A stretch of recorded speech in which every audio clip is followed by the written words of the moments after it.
Hola, what's up everybody? If you guys are interested in any merch, discounts, or tools that I use, please go to the first link in the description. It'll take you to my website. Stay up to date, see all the platforms that I post on, and you can also check out the tool link. Once you click on it, you go here. Everything's broken down into categories, so you can easily find whatever you're looking for. Now enjoy the video.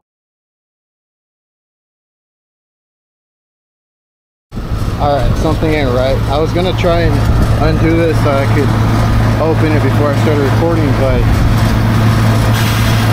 there's a hissing coming out.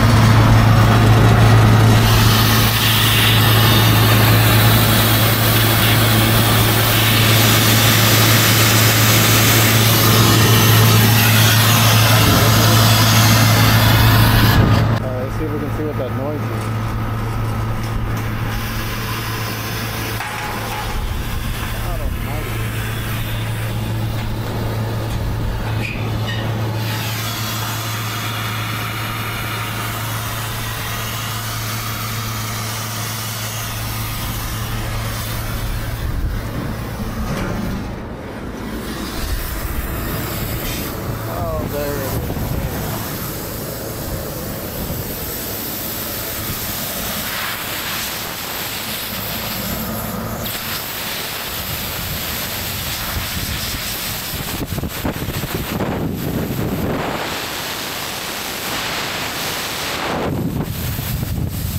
And guys, where the hell is my disconnect? I hate that shit. I hate when they don't put an off disconnect or a switch or something. That coil looks like trash too. And I gotta see how much pressure we got in here so we can see if we have to recover or what. Alright, so we made it up here. It technically just, it only had like 20 psi when I hooked up. There was nothing in there anymore. It wasn't working at all. So we got our setup here. We'll start putting everything together and get to use my new tip if I can find it. Let's see how that does, right? Get in there. Kind of what I wanted it for, because I do a lot of these the U-bend repairs, so we'll see. It's a clean little hole there, but this unit is trash. I'm not going to take too much time on it. We're going to patch that. We got our dryer over here. I don't have we'll see what I do. I don't have, might have to unsweat this side. I know a lot of guys hate when I joked about unsweating them, but sometimes I do, because I don't want to make this whole little bend here. It's a real tight bend. Could probably unsweat this side, cut this side, and I'm gonna have to put basically a coupler, because it's not gonna reach anymore. And that's what I try to avoid when I do unsweat certain things, like one end of the dryer, a compressor. I usually unsweat too, and you do get like there's oil that's boiling off. I mean, there's refrigerant that's boiling off, especially from the oils and stuff, and you're gonna get some of that phosgene gas or whatever reaction that we get, that smell and stuff. But it's hard to avoid, because like if I on this one I'm gonna have to, because I'm gonna cut it out. There's not really any way for me to unsweat both sides anyway. But when I put that coupler, guess what? I got two joints to worry about now, right? Two leak points. So I cut when I can, but like something like this where it's real tight and I can't pull, I don't even think I can move that one. It makes me do an extra joint that I didn't have before, and it's an extra leak point. But like I said, this one is in rough shape. Like, look at that coil in there. Up there too. Motor's probably super old, right? Compressor's super old. This R22 mineral oil, so I don't think it's ever been changed. Usually when you replace an R22 compressor within, or anytime recent, or within the past 5 to 10 years, you're probably going to get one that it is R22, but it's like a 407C or whatever the replacements are, and you get a POE oil instead, or you can get one. So obviously well, to me, this one has never been retrofitted or changed out. There's no writing whatsoever. I don't see anything marked that it's changed to anything else. So we're gonna do the repair. We're gonna do the dryer. We're gonna do everything the best of our abilities, vacuum it down, make sure we don't have any other leaks, and then get it up and going. I have 407C. I don't have the quick change with me, so we're gonna have to let it run like that. I'm not gonna do a complete oil change, especially given the condition of this unit. I'm not gonna go through the trouble of doing all that, so we're going to let it run today. Tomorrow I'll get a quick change. If you guys are wondering about that, it's just a little can that you dump in, and it makes it compatible with the mineral oil to the new refrigerant. Just helps it with the oil return. And if you guys have an issue with that, I got it from good old NorCal Dave. So if it works for him, it works for me. Now let's get to brazing this. All right, guys, so let's hook everything up.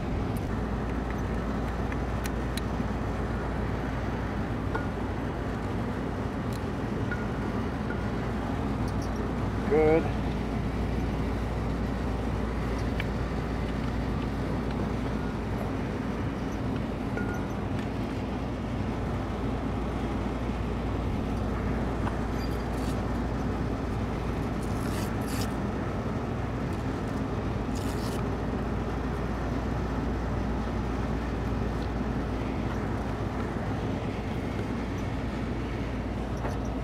All right, so I have not even tried out this tip.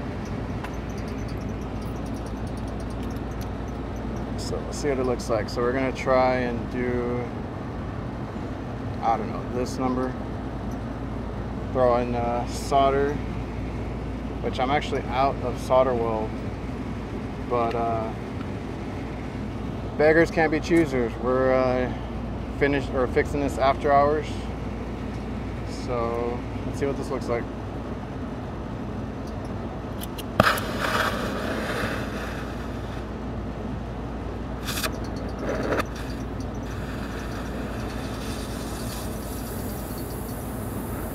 All right.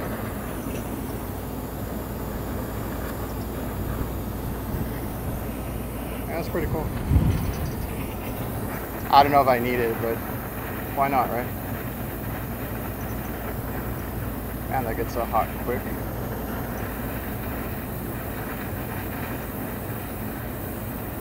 Whoa, whoa, whoa.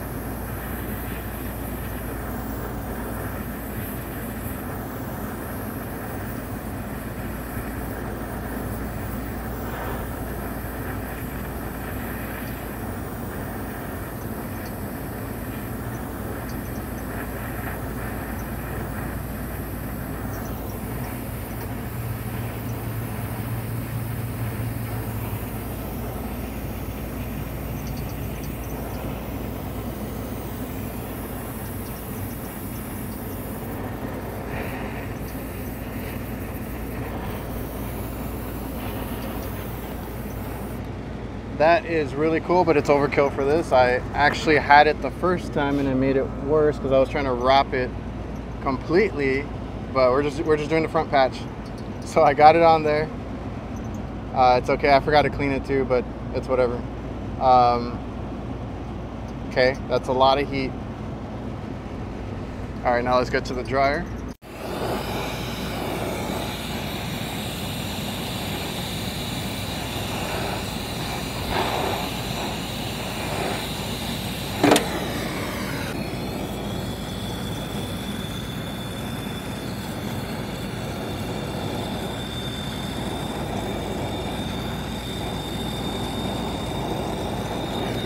Alright, so we're making that fitting that we need. Dab a little oil, make sure you ream it out. I've shown this on my social media, but you just put that in. Now we're gonna hold it there, and then batteries in, everything should be good. So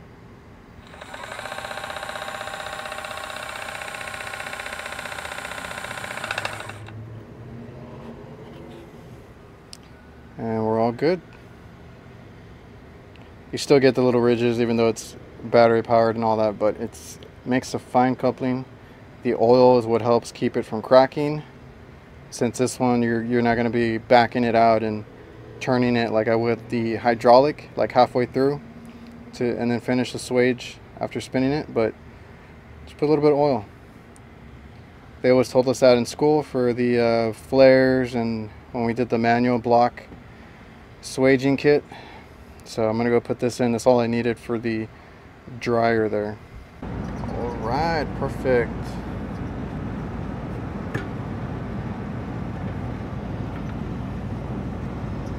So we have an oversized dryer. It's the only one that I had that would work here, but just fine. It's a good thing it's an old unit. Make sure we get everything filtered out good.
Not the prettiest, but it's all sealed up. All right, so we gotta start pulling our vacuum. I'm not really gonna do a pressure test for those asking, but let's get the vacuum stuff up. I don't want to be here all night. All right, so start putting this away. I think we're gonna be good. Make sure everything's, I need to figure out how to strap these, but check valves, I forgot, I didn't even turn them off, but they won't let anything out, so that's why I like them as well. Alright, so all that goes in there.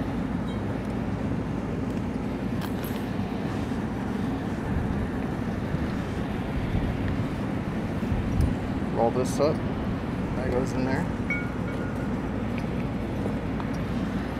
Put everything else in its place. Got our old-ass soldered rods, all the tips. Okay, the cutters, before I forget, I don't want to lose anything. Everything has its place, helps a lot. All right, that closes up. And now we can, oh, cardinal sin, do not put your torches away entirely until you know there's no leak. So pressure test, vacuum test, and I would say even charge and then put your torches away. Every time I put these away in the van, especially like I'm on the roof, I do a lot of rooftop work, we find a leak and then or find another leak, or I miss the spot, something happens. So cardinal sin, you know, don't put these away. Leave these on standby, maybe by the ladder or something. All right, so we're stealing power. If you guys want a how-to video, I do have a video on my channel. I'll link it down below. A safe version to do this, because I don't like to do it on the disconnect box, and I got my own little makeshift cheater cord. So not the way I normally do it, but I'm not gonna go turn off power on this one to rewire it, and I don't feel like this or undoing all the wires. So let's clean this up, get the vacuum going, and get the hell out of here. All right, so we're hooked up. I only have 2 ports, so there's one there that I can open and close, and then we put our core remover tool here because this one has a trader. Read it on this side, we'll close it off, see how it does when we're ready. I did break my True Blue fitting, the other one, the 1/2 inch. I need to find my 3/8 ones or buy another 1/2 inch. So for now we got this set up here. Now I just need to get power because I don't feel like messing with the wiring on this one cause any more issues. All right, so we are good to go. If there's an issue, it does, I think it flashes red at you anyway, but I made sure we had 120 volts, and I store the oil in both of these. You have the extra one here, but I also, if I'm going to reuse it, I dump it out, and if it's still good, I leave it there, or I'll change it out. But you know, make sure that's closed, and then we put the oil in. That's going to fill up. That way I don't spill any oil in my van or anything else. I also do cap this off if there is oil in it and we need to bring it up on the roof so it doesn't spill, because it's always going to tilt. But for the most part, this works even better. You know, you dump it out every time and it stays in the container. So now we should be able to vacuum. Open, turn on, let it pull down a little bit.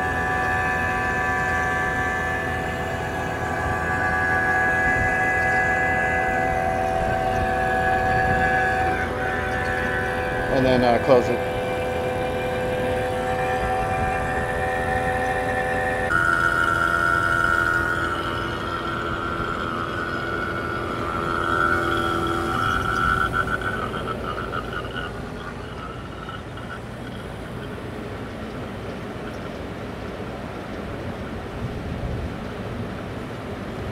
All right, guys, so just chilling a little bit.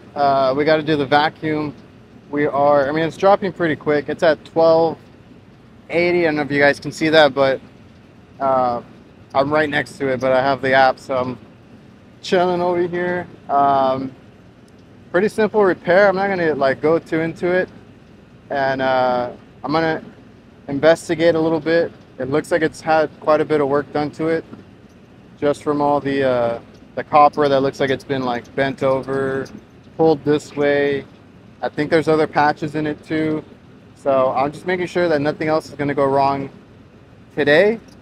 We're gonna pull the vacuum as low as we can. Yeah, it's getting stuck around 12. We'll see if it has to, we gotta do anything else to it. I was hoping that was the only leak. So we'll investigate that, see if it drops. It's gonna take a while to drop it, preferably under 500, but we'll see what we can do with it. It's an old unit. As far as something like this, obviously I want to repair it. I want to get the customer going. I want them to have a working walk-in cooler today, which they will, right? As long as everything goes well. We're going to put some 407 in there because that's what I have. That's what I carry for a lot of these equipment. And like I said, the only thing is the oil change. So I'm not going to do an oil change. We're going to do the quick change or the super change by Diversitech. You drop a tank in there. Now I don't have any on me, so they're gonna have to run it overnight like this. It's already after 8. They're gonna have to run it overnight like this.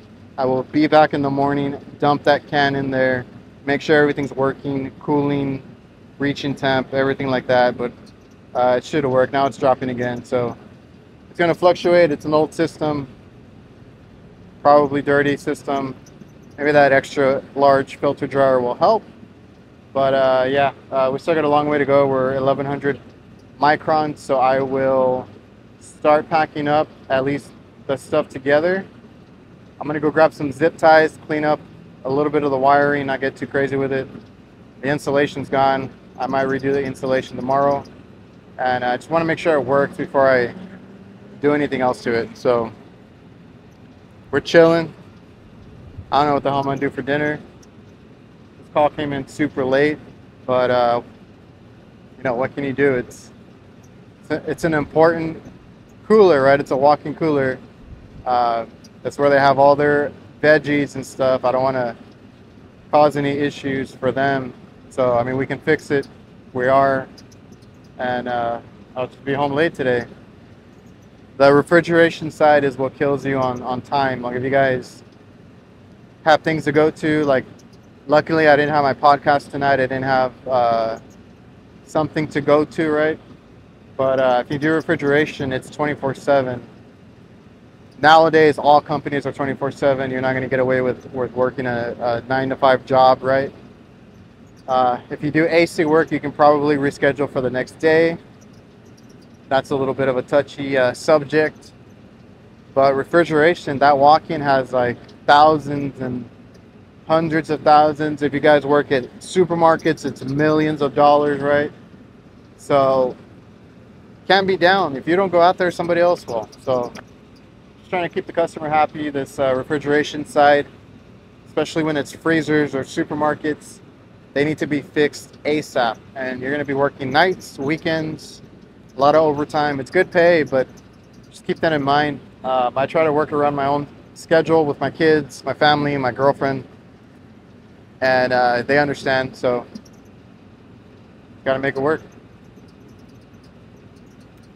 We're almost under 1,000. So I'm gonna get what I need so we can be ready to charge it up. All right, guys. So we're losing daylight here. Vacuum, or my power supply screwed up a couple times. Turned off my vacuum like twice, 3 times maybe. So we were cruising to 700 and then it kept shutting off. I just tried to pull it down back to where we were and I closed everything off so that we at least had that. Now, still in a vacuum, so we don't have any issues with the leak. Or not that I can think of. And down there it does look like there was another patch. So mine's good. We don't have any leaks here. So now we're just going to purge here. And then we're going to do high side and charge from there.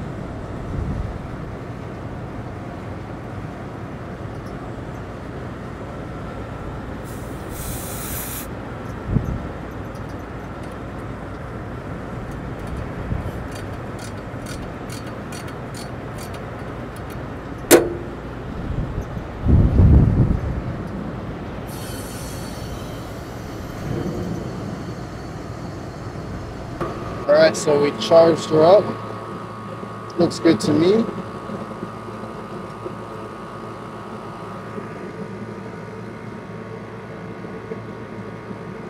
But I'm going to keep an eye on it. We are pulling it back to the compressor. And I'll go check inside. So we'll get them cooling for the night and we'll come back tomorrow and kind of go through it a little bit more.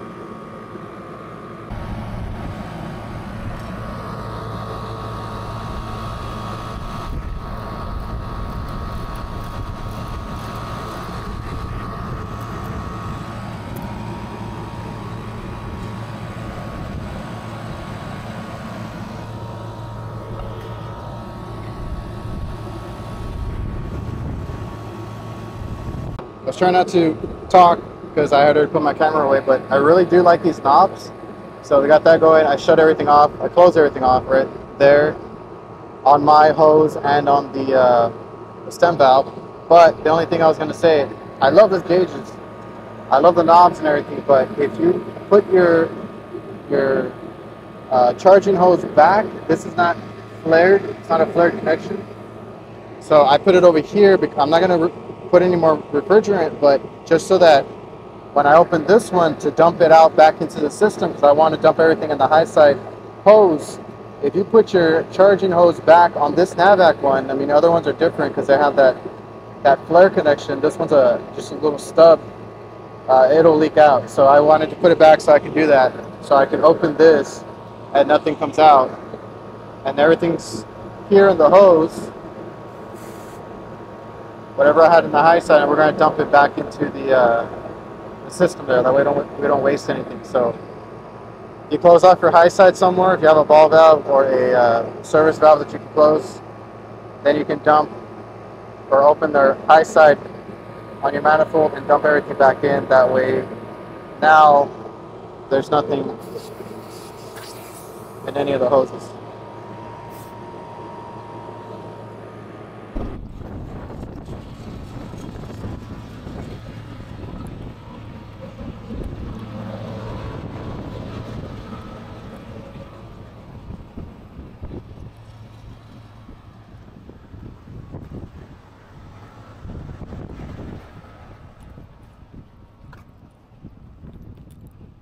Oh, and I was gonna show this, but I just threw everything down. One trip, got all the equipment, everything down there that I had right now. Just gotta take my gauges and my tool bag.